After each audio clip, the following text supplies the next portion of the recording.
The next step is to make a wireframe and write copy. So this is a step that will save you a ton of time when you're creating a website.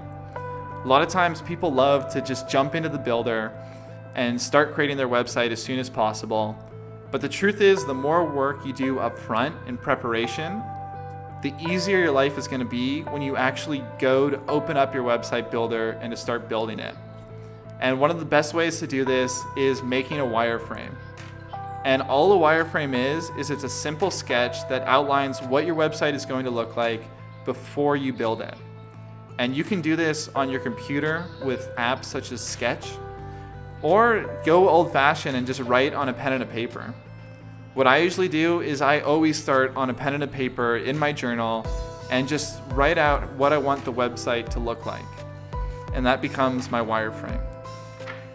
And it's not fancy. I'm not a person that can draw at all. But it just tells me, like, where do I want the main image of my site to be? Where do I want the call to action to be? And I'm gonna create a simple wireframe for you now using an app called Sketch.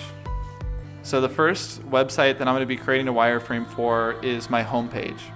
When someone lands on my site, what do I want that page to look like? And I've already drawn this on a journal, so I'm not spending time to come up with these ideas in my head right now. But for you, take as much time as you need to think about how you want your website to look. And you can always go to those websites that inspired you to get some inspiration. What seems to be the theme between all their websites, and how can you take advantage of that? And with a personal branding website, there actually is a pretty straightforward layout that most of these websites follow. So at the top, you have a menu bar.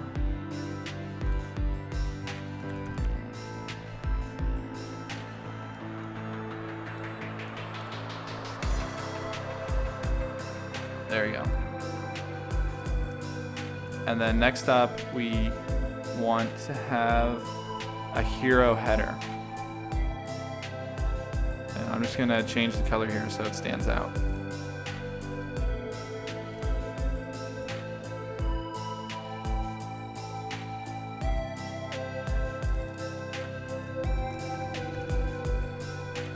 And on the hero header, there are some specific things I want to include. An image of me and a call to action where they can enter their email address.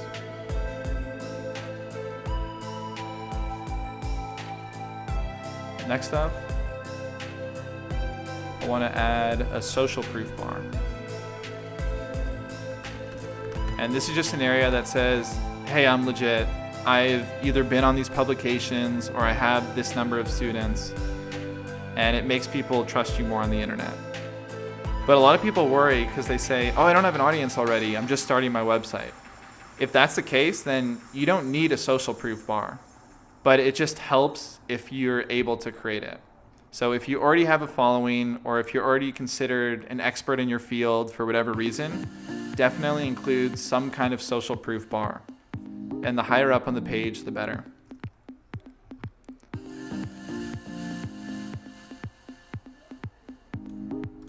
So next up, I've decided to include brief overviews of 3 pages on my website.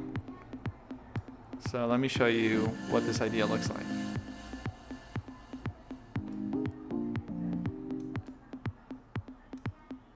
And one thing I want to keep in mind is this isn't something you can get wrong. I mean, this is where you get to be creative. So don't stress yourself out saying, I have to make the best looking website, or I have to follow the best psychology principles and have the social proof in the perfect spot. The best websites are inspired by other websites that are successful, but they also have some kind of creative edge to them. So how you bring yourself into the website is really important, and you make it your own. And that's especially true with a personal branding website. I mean, you're the face of this website, and so you want to make it feel like it's your own website. It's not a cookie cutter of someone else's. And that's the beauty of Thrive Architect, because however you imagine it in your head, you can make it come to life. So what I imagine here were 3 different boxes.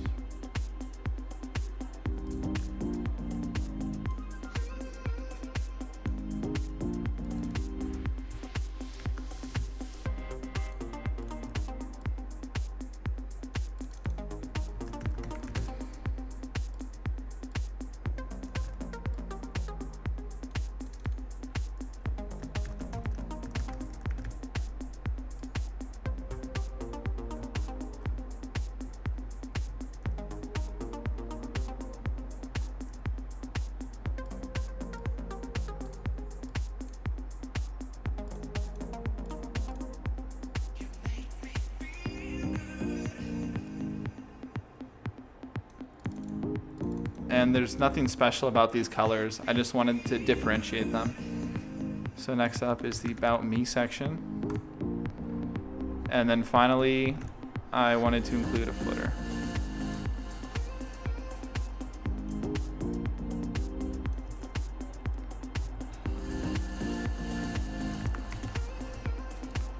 So that's it.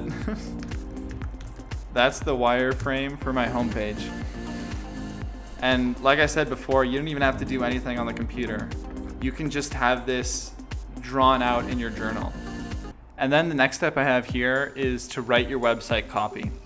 Now this will depend on your personality.